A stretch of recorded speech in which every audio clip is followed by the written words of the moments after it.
he's not fighting like he used to. I give him all the props in the world. He's a great fighter. He's really hard to beat. But I'm just telling you as a fan, I think he can be doing more. Devin's Devin. He's fast. He's strong. He has that will to win. You know, I mean, you saw in Ryan's fight with Devin. Devin got back up the canvas. I mean, he's got a big heart, a lion's heart. So you have to give it up to him. Several respected voices in boxing are now warning Shakur Stevenson to think carefully before accepting a fight against Devin Haney at a 144-pound catchweight. While many fans are excited about the possibility of finally seeing these two undefeated stars share the ring, others believe the proposed weight could completely change the outcome of the fight before the opening bell even sounds. You can do the best. I put the best situation. I said 47, Dev, you the champ. You the champ. Everybody kept whooping and talking and all this, and I was hearing them. And no, we believe that we better than them. You know what I'm saying? That's what we believe. All that other we know that they're about the same size and all the other. Oh, Shakur just said that, everybody knows it. You know what I'm saying? Well, so with Debo, he said he ready to do it. He don't care nothing about none of that. I don't hear none of that. I'm going with this. Instead of focusing only on skills, speed, or ring IQ, the conversation has shifted toward whether 144 pounds is actually fair for both fighters. Some analysts believe it gives one side a strategic advantage, while others argue it creates unnecessary complications that could leave fans debating the result afterward. Either way, the weight has quickly become one of the biggest talking points surrounding what could be one of boxing's most anticipated matchups. Devin Haney recently made it clear that although Devin Haney is willing to accept a fight at 144 pounds, he personally does not believe that it is necessarily the smartest move for his son. From Bill's perspective, Devin is already competing comfortably at welterweight, so agreeing to come down in weight only gives Shakur Stevenson greater influence over the negotiation process. Rather than try to make them understand that it ain't nothing. It wasn't nothing in the beginning, but at the same time, by right, if you're a champion and you're 147, you're supposed to be able to do it. It's not going to make sense. For Debo to do it, to agree to do it, it just doesn't even make any sense. It's no difference. It's no nothing big. It's 144. Rather than celebrating the proposed catchweight, Bill's comments sounded more like a strategic warning. Devin has repeatedly shown that he is willing to fight anyone, anywhere, but the people managing his career understand that every small detail matters when two elite fighters negotiate a blockbuster event.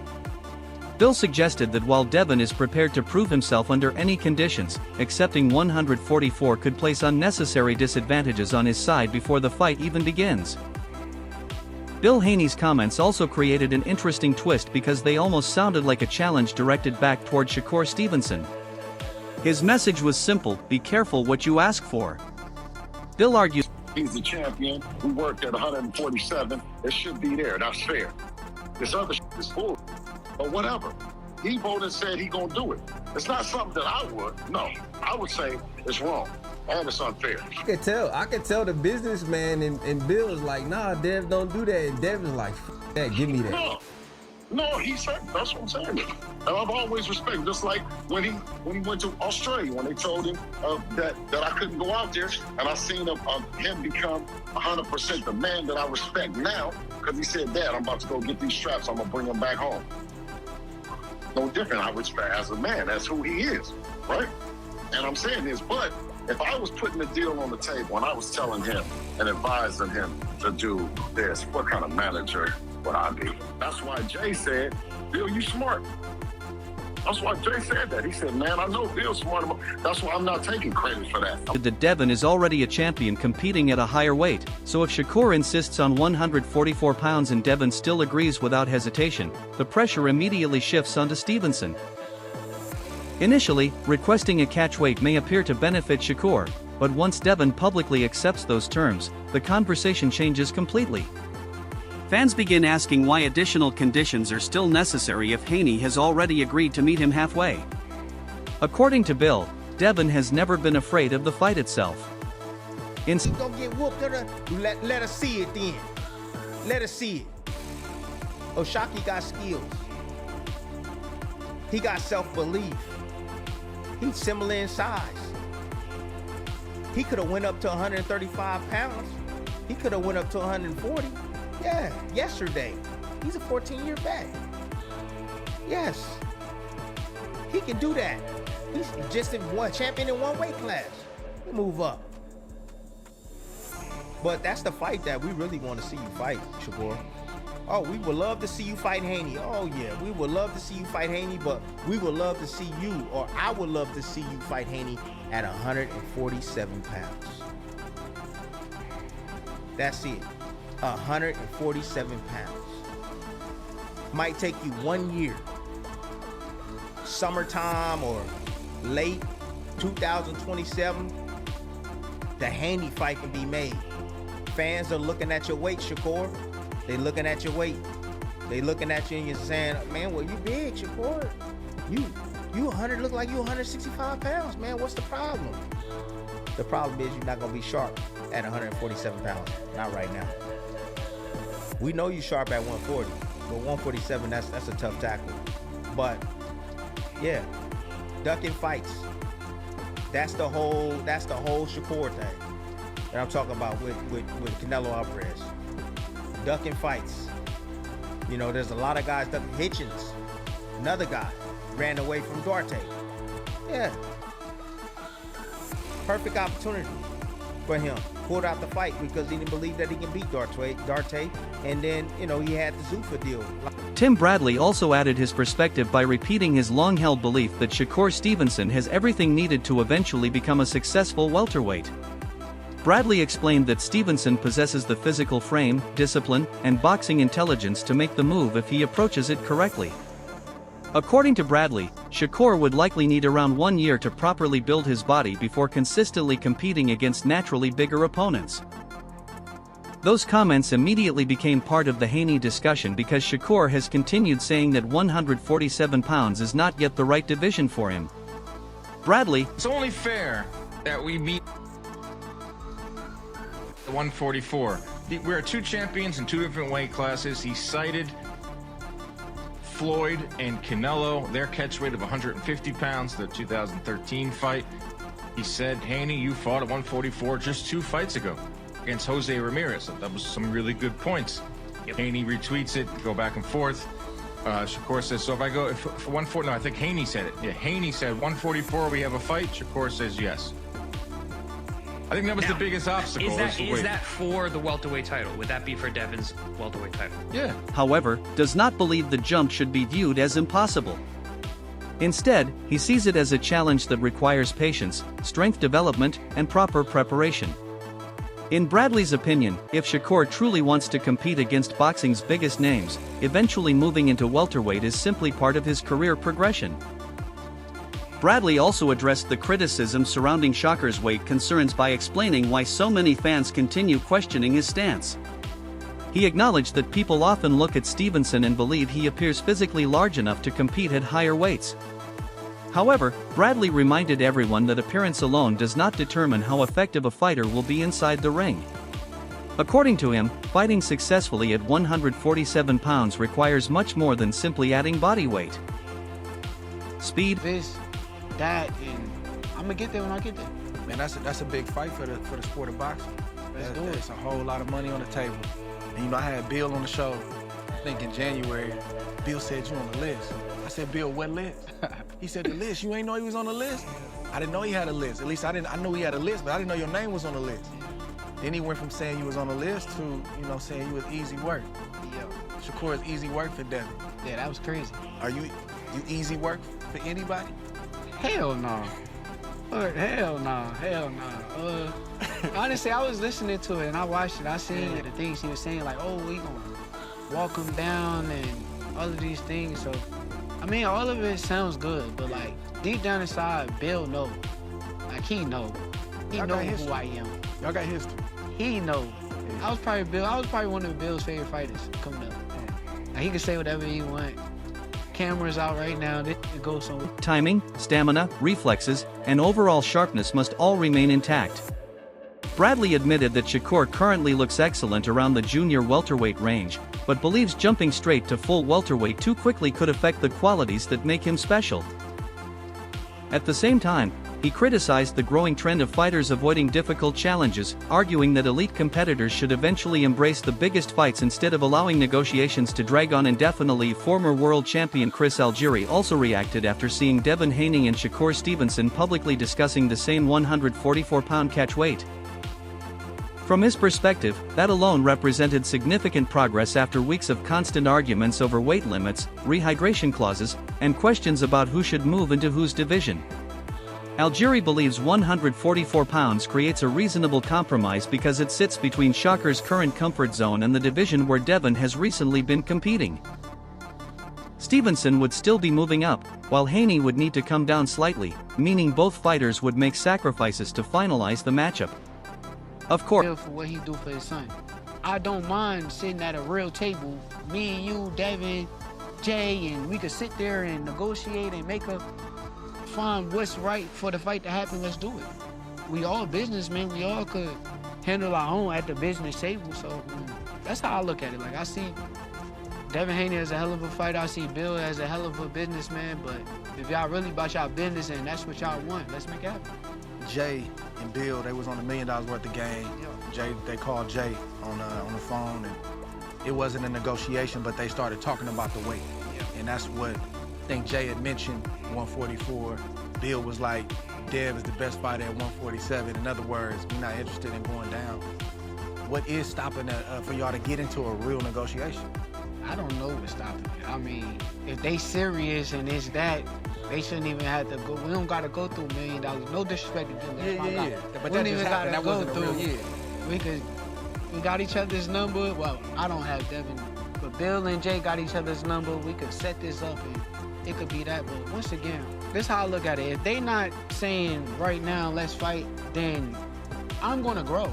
Like, I'm still growing. I'm still getting bigger, and I don't see Devin getting past 147 pounds. I don't see him going to 154. He could say whatever it is, but like, I don't see him getting in the ring with no boots. Like, I don't see that.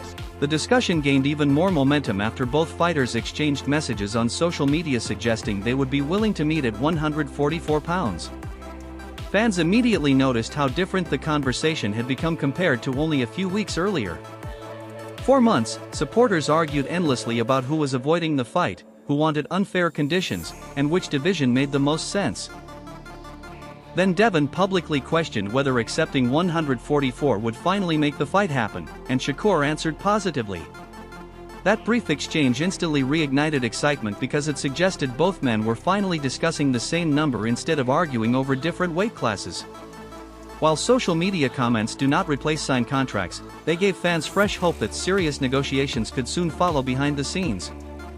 Even as Shakur, you don't want any question after you beat him. You want it to be like you beat a prime Dev at a weight that both of you were comfortable at. And as long as blood tests and you know what I mean, all the PED shit, yeah, cool. You want to do VADA testing, I don't got no problem with nobody saying that. But weights, when you playing with the weight, I mean, especially a guy like Shakur not little, like you balloon up a little bit too. So why are we doing catch weights? You know what I'm saying? So no catch weight, no need for a catch weight. Either fight him at 47 or don't fight him. I understand. I agree both ways. I understand why Shakur. Even with both fighters appearing open to the idea of 144 pounds, many fans are still confused about exactly what those terms would mean. One fan questioned whether Devin Haney would simply have to weigh 144 pounds at the official weigh-in or whether Shakur Stevenson also wanted a rehydration clause that would limit how much weight Devin could regain before fight night. That shouldn't be at 144 because I look at it like two fighters that's supposed to be at an elite level in their prime. I don't want either one of them diminished. I don't think going up 4 pounds or 3 pounds for Shakur diminishes him. But you're asking for the catch weight because you're trying to diminish Haney. You know what I'm saying? Because he's already adjusted to being 47. So I don't like catch weights at that level of the game because of who they both are. If it was an older guy fighting a young guy that you know, like Lomachenko's fighting a guy that wants his belt and, you know, you bringing him down to a weight, I understand that, especially if you're the naturally smaller guy and you're older and it's not like, you're not at your prime, I kind of understand catch weights. Or if I want to see a fight and these guys are not both on the same level, I understand that, right? Having a guy like Shakur who you're going to have to be, you know, A+ ready in order to step in the ring, you're going to have your A game. I don't want to see either one of them diminish before fighting each other, because I think you're always going to have that question. And it's not about fairness, it's about the question that is going to lead. That question quickly became one of the biggest talking points surrounding the negotiations, because there is a huge difference between making a certain weight for the scales and being restricted after the weigh-in. If a strict rehydration clause is included, some believe it could affect Haney's strength, stamina, and overall performance inside the ring. Until both camps clearly explain every detail of the agreement, fans will continue debating whether 144 pounds represents a fair compromise or an unnecessary obstacle standing in the way of one of boxing's biggest potential fights. Another fan looked at the situation from a completely different perspective, suggesting that Devin Haney may have actually shifted the pressure back onto Shakur Stevenson by publicly accepting the 144-pound proposal. And you know, people just love him the way he's moving right now. You know what I mean? He's even giving back and saying, yo, listen, man, I'll go to 44. And I feel like a lot of people were saying that did Haney just call Shakur's bluff right now? What do you think about that? He want to fight him, you know, he want to show he the best, so it ain't no better person he could beat than beating the best. Which outside of Devin is Shakur. Like, that's something that it ain't even really debatable. Okay, nobody really debate and you know, go against that. So to beat him, it's just gonna pretty much it's gonna catapult. But again, it should be #1 pound for pound. That should be the whole, it should already be with the Ring magazine. That should be the promotion to where they never, well, you knew it with fights, but they never had to say it. But I'm saying that should be what's up on the line. The winner's #1 pound for pound. This slot is over.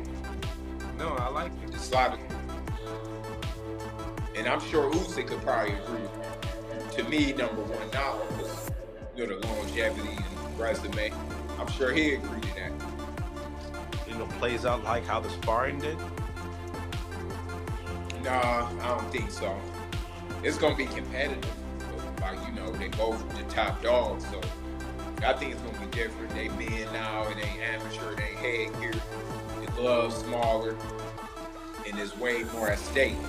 Like this, neither one of them want to lose a zero. They would both want to get that #1 pound for pound spot. So yeah, I think it'll be different. It'll be, you know, they box, they both got their styles and everything. But, you know, it'll be different though. People say that Keyshawn has nothing to lose in this fight, and Devin Haney has everything to lose in this fight when it comes down to fighting Keyshawn. Shakur Stevenson's comments during his conversation with Andre Ward became even more important after all the speculation surrounding the proposed catch weight.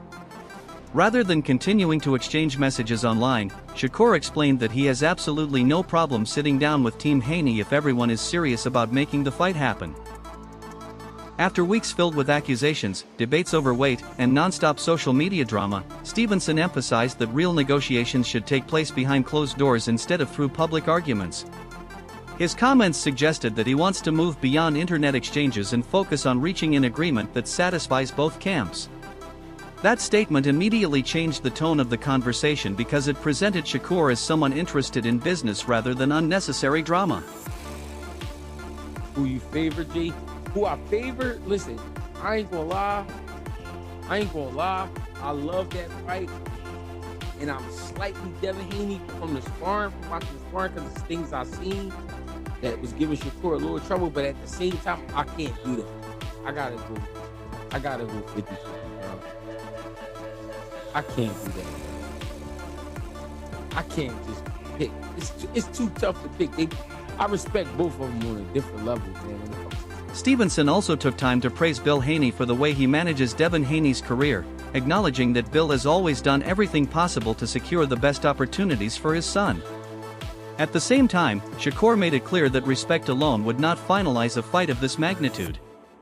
According to him, if everyone truly wants this matchup, then serious discussions need to happen between all the key people involved.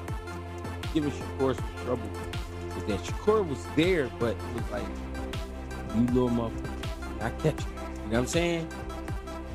That fight is, and that fight actually is going to be fought at a high pace, man. I don't see that being just no pick 'em apart show. I can see that fight really being fought at a high pace. And like I said, I have said before that I think Dev edges.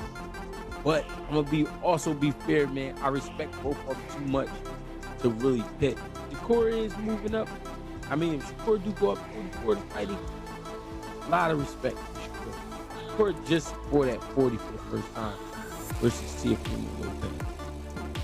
I mean, so for him to jump up again, even though it's not fully at welterweight, but it is welterweight. Once you over 140 pounds, you consider it welterweight. So, wow. I don't know. I'm just excited. I hope we can really make something happen. I hope we can really make something happen. You see Shakur in the ring and get shot. 47 pounds.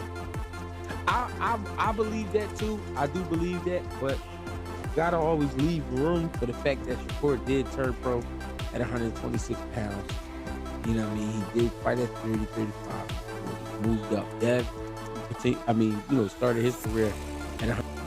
Stevenson openly stated that he would be willing to sit down with Bill Haney, Devin Haney, and Jay Prince to negotiate fair terms that work for both sides.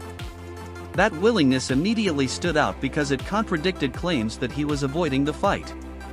Instead, Shakur presented himself as someone prepared to negotiate professionally and do whatever is necessary to turn years of online rivalry into an official world-class boxing event. Despite all the excitement surrounding the proposed matchup, not everyone believes that 144 pounds is the right weight for a fight this important. Boxing analyst Aoya shared a strong opinion against the catchweight, explaining that elite fighters competing at the highest level should face each other under conditions that leave absolutely no room for excuses afterward. In his opinion, both Devin Haney and Shakur Stevenson are currently among the best fighters in the sport, and a showdown between them deserves to happen with neither man carrying any physical disadvantages. According to Aoya, the issue goes beyond whether 144 is technically fair. The bigger concern is how the result would be remembered if one fighter appeared weakened because of the agreed weight. Aoya continued by explaining that he understands why Shakur Stevenson may prefer the 144-pound catchweight, but he believes the biggest fight of this generation should not include unnecessary controversy. From his perspective, fans would immediately question the outcome if Devin Haney looked drained or physically limited after cutting additional weight.